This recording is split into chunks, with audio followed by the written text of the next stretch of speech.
This was several years back. My brother and I met some friends for a week-long northbound hike on the Appalachian Trail in Southern Virginia. To help keep the weight down, we decided to spend our nights in the shelters along the AT instead of bringing tents, since the shelters are conveniently spaced along the trail.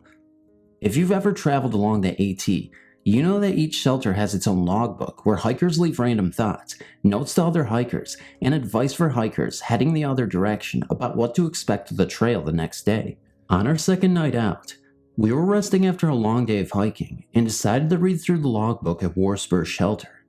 There were the usual entries about water sources and hikers trying to meet up with other hikers. Then there were some strange entries about 3 wild goats living on top of the mountain that steal socks from resting hikers, but what really caught our interest were the numerous entries about Sarver Cabin. We had planned to skip the Sarver Cabin shelter for 2 reasons. The guidebook said that it was supposed to be completed that year, so we didn't know if it existed yet, and 2, it was supposed to be a steep 1/4 mile hike down the side of the mountain, and we didn't want to start climbing a day if we didn't have to. However, what we saw in the trail log changed our minds. The shelter was complete, brand new and ready for use, but that wasn't the selling point. The area was also haunted. Sarver Cabin is the location of an old homestead that is now abandoned and falling apart. Every entry about it in the book said that the shelter was very nice, but the area around the shelter had some creepy old buildings, and many mentioned hearing a ghost that sounded like a man walking with a cane. We were skeptical. Hearing something walking in the woods at night is hardly proof of a haunting. There are a lot of animals that walk around the woods along the Appalachian Trail at night unseen, but if we had a chance to camp in a haunted spot, then we were not going to pass it up. So the next day we altered our plans a little to make our stop at Sarver Cabin and spend the day speculating about what we would find. We arrived with plenty of daylight left for exploration, and the hike down the side of the mountain was exactly as expected, steep and not worthwhile if you don't have a reason to make it. The shelter was brand new, no sign of weathered wood, and it sat in the middle of a pile of trash gravel with no grass for at least 5 feet in any direction. You couldn't walk up to it without making a distinct crunching sound on the fresh gravel. It was a large 1-level shelter with a large covered porch. The shelter was at least 100 yards from the buildings of the homestead, and we explored these after dropping off our gear. There wasn't much left of the homestead. What looked like the main cabin was log construction, had collapsed roof, and the walls were starting to fall in. There was another smaller building that was pretty creepy. It was about the size of a root cellar, but was all above ground and looked like it was probably used to log something in. After exploring a few of the trails from the cabin, we found what looked like an old cemetery. It wasn't one of those scary old cemeteries like we expected. It was just your standard homestead family burial plot. Now that we were familiar with the area, all we could do was make dinner and wait for nightfall and possibly ghosts. On any other night, we would have gone to bed when the sun set, but tonight was different. We were determined to stay awake so we wouldn't miss the haunting.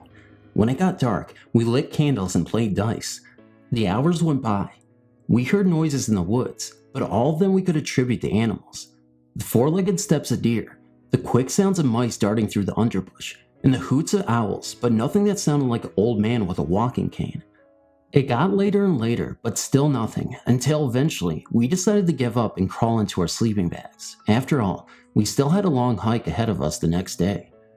So there I was lying in my sleeping bag, disappointed that we had missed our chance to see a ghost and too hot to sleep in the summer heat. One by one my companions drifted off to sleep.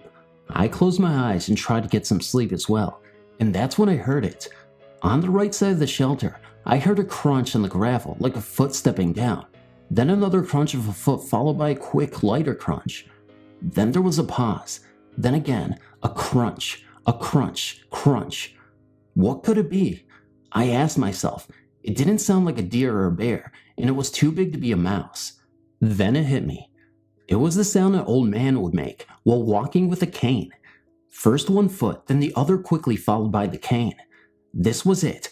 I was hearing the ghost, the moment I had waited for all night, but now I was too scared to look. I kept listening. Crunch, getting closer to the front of the cabin. Crunch. I still couldn't force myself to open my eyes. Then I heard the sound change from a crunch to a hollow thump, but still in the same pattern. Whatever it was had stepped up onto the porch. Thump, thump, thump. Another step on the porch. Thump, thump, thump. This was it. This was my chance. Whatever was walking out there was right in the middle of the porch. In one quick movement, I opened my eyes and sat up looking straight at where the sound was coming from, and there it was. Nothing. No ghost, no animal running away, no sound, just an empty porch. If it was an animal, then it would have made noise running off of the porch and over the 5+ feet of fresh gravel, but it didn't. The only thing I ever heard of that can disappear into thin air is a ghost. It took me a couple more hours to get some sleep that night. Every sound seemed amplified, but I never heard those footsteps again. The next day, I told the others what I heard, but not one of them heard it. They all said I must have been dreaming, but I assure you, I was not. We packed up and headed up the mountain for another day on the trail, and, in case you were wondering, those 3 goats are there, up on top of the mountain, waiting for hikers to pass by, so they can lick the salty sweat off your legs or steal your sweaty socks if you decide to take a break and air out your feet. The forest has always held a certain special place in my heart. For me, it is a refuge from life's hectic pace and pressures. It offers a sense of spiritual peace and connectivity that I cannot find elsewhere.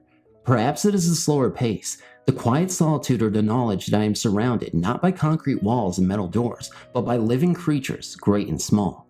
Even the air feels charged with energy. For these reasons, my brother and I decided to spend the weekend in my 59 acres of woods. Being seasoned campers, we've seen and heard almost every sight and sound there is in northwestern Pennsylvania forests.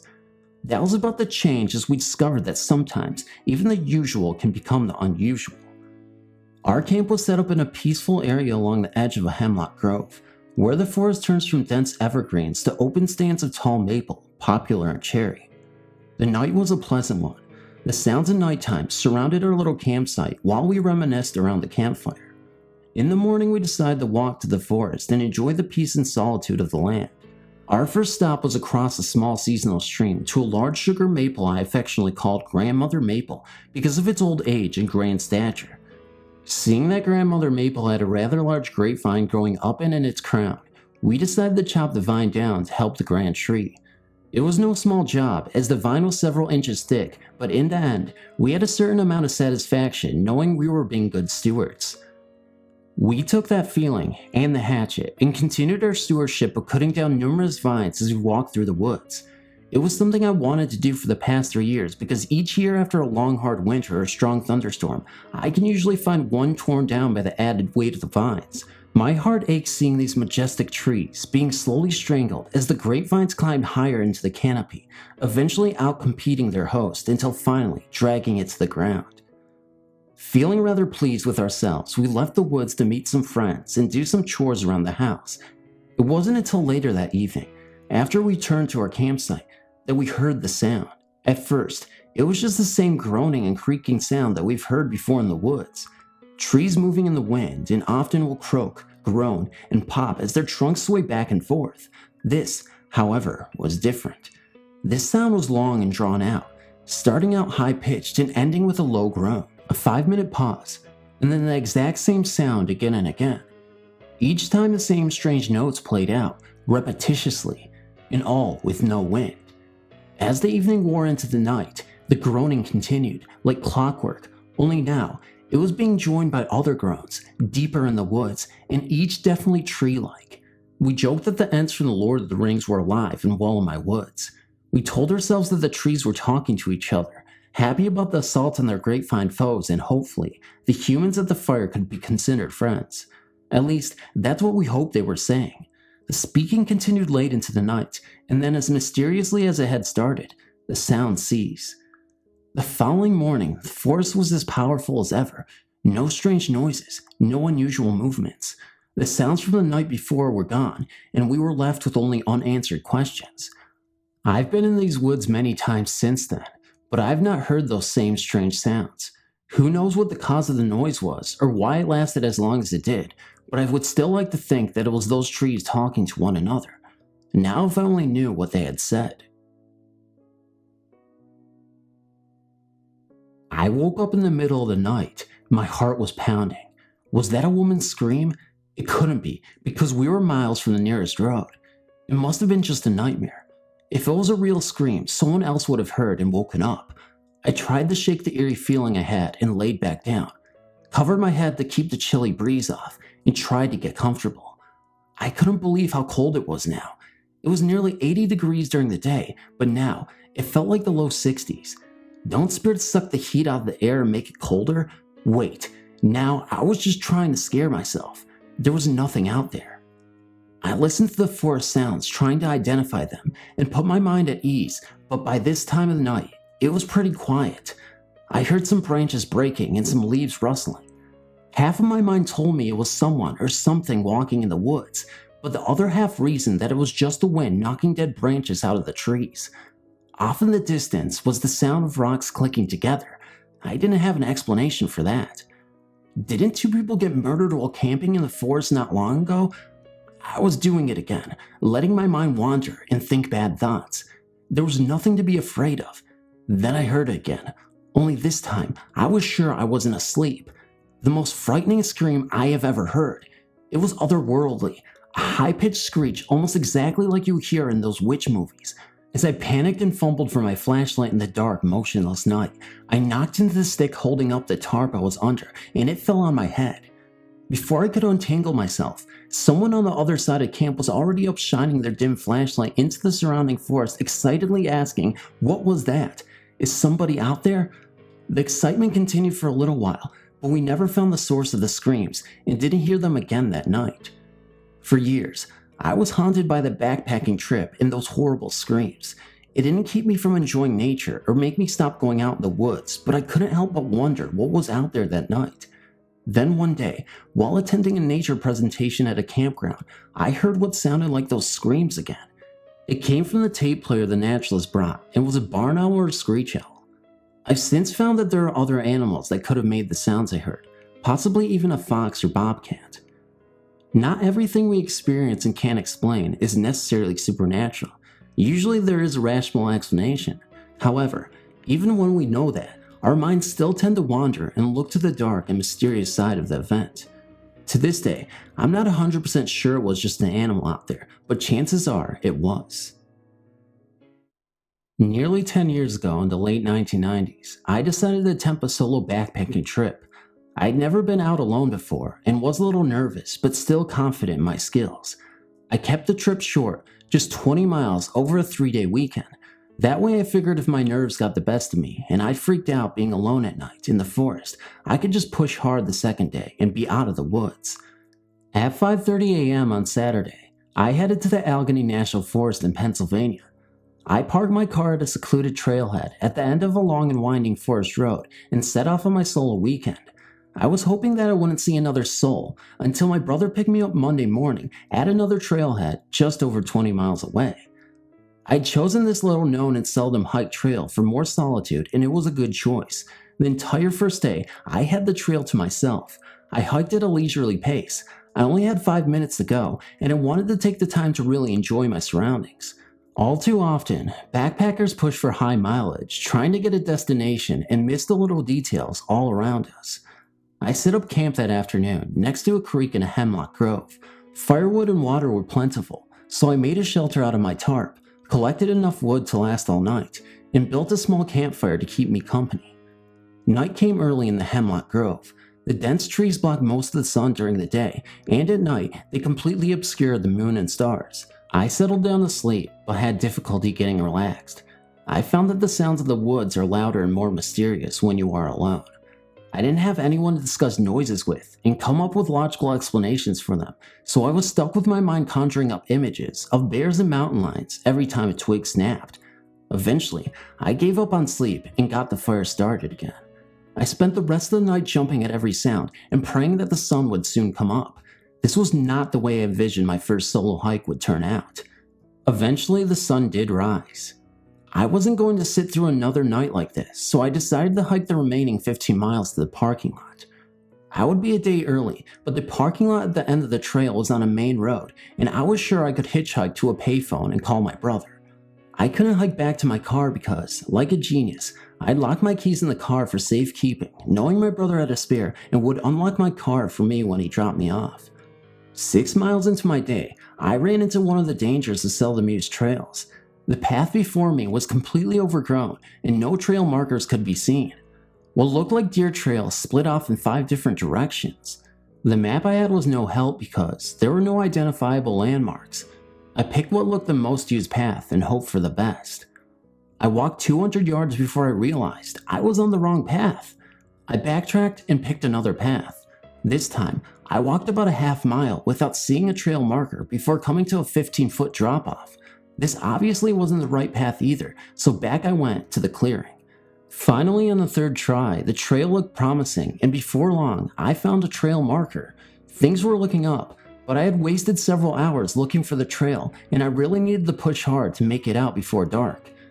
I got a good hiking pace again, but 10 miles into my day, my solitude was interrupted by the sound of someone shouting from 100 yards off the trail, "Hey, over here!" I stopped dead in my tracks at this unexpected voice and looked to my left. Through the trees, I saw a young but scraggly looking man. Again he shouted, "Hey, I need some help!" Of course, I wasn't going to leave a fellow hiker stranded in the middle of the forest, so I made my way over to him through the thick underbush. Joe was a thin 20-year-old with long unkept hair and a scruffy beard. He was dressed in a tie-dye t-shirt and some cut-off jean shorts. His pack was an old 1970s model, metal external frame with patches sewn all over it. He sat on the ground with one worn-out hiking boot off his right foot and the most grotesquely swollen, misshapen right ankle I'd ever seen. He calmly said, "I think I broke my ankle. I've been out here 2 days without food and water." He obviously couldn't walk, and it was too late in the day to hope to hike the 5 minutes remaining out, get help, and return to him. I assessed the situation and decided it wasn't a life-threatening injury. Since I had plenty of food and water left, I decided the best course of action would be build a fire, feed Joe, and get help first thing in the morning. Joe wasn't much for conversation. All I got out of him was that he didn't care too much for modern society and preferred to be alone. I asked about his family, where he was from, where he was going, and where he had been. All my questions were answered with a blank expression and the sound of Joe chewing on the granola bar I had given him. From the patches on his backpack, it seemed like he was well traveled. I was particularly impressed by the colorful one from Death Valley. I asked about it, but his only response was, "Yeah, I walked through there. At least this night, I wouldn't be alone." I awoke at first light, and Joe was already awake, sitting in the same position, just looking at his ankle. I left my last full water bottle and granola bar with him, and set off to get help. As I was leaving, he looked up at me and said, "Be careful, you don't want to end up like me." I gave him a half smile and assured him I would be back with help soon.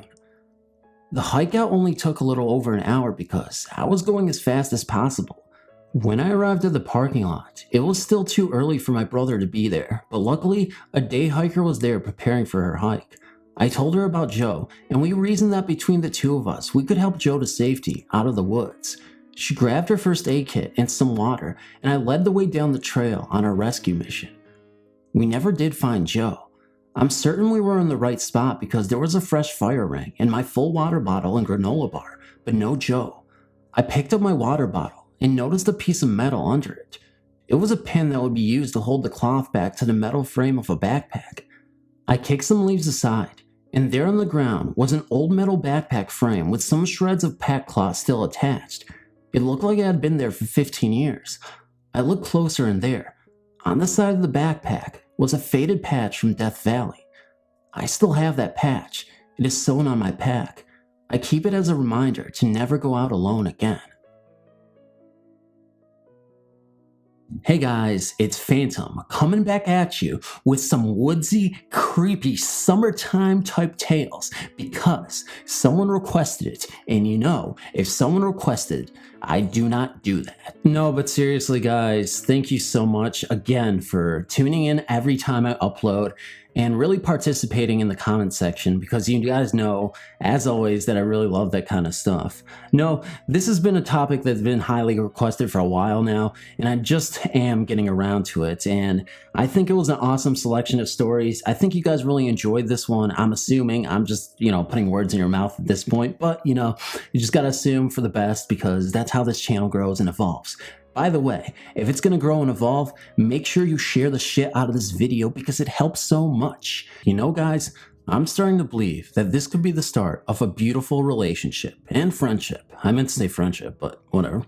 Anyway, guys, okay, I'll stop being as goofy as hell as possible and just really honestly say that, no, seriously, your support always means the most to me. And no matter what, I always enjoy the comments you give me. I love having interactions with you guys, and it's so entertaining because, you know, I get a platform where I can actually make videos and you guys actually respond and just enjoy what I have to offer. And there's nothing more satisfying than getting a comment and people saying, oh, I listen to these in my sleep. You know, that kind of stuff. Although I don't think people say that exactly. Because if you're listening to this in your sleep, then there's no way you could possibly listen because you're asleep and not conscious. So, I mean, maybe you're dreaming about me or something. I don't know. Anyway, guys, with that, I'll leave. Just hit that like button, share, comment, and subscribe. I repeat myself way too much. I don't know why. It's built into my subconscious or something. Anyway, guys, just disregard that. Love you so much, and good night, good morning, and I'll see you in the next video.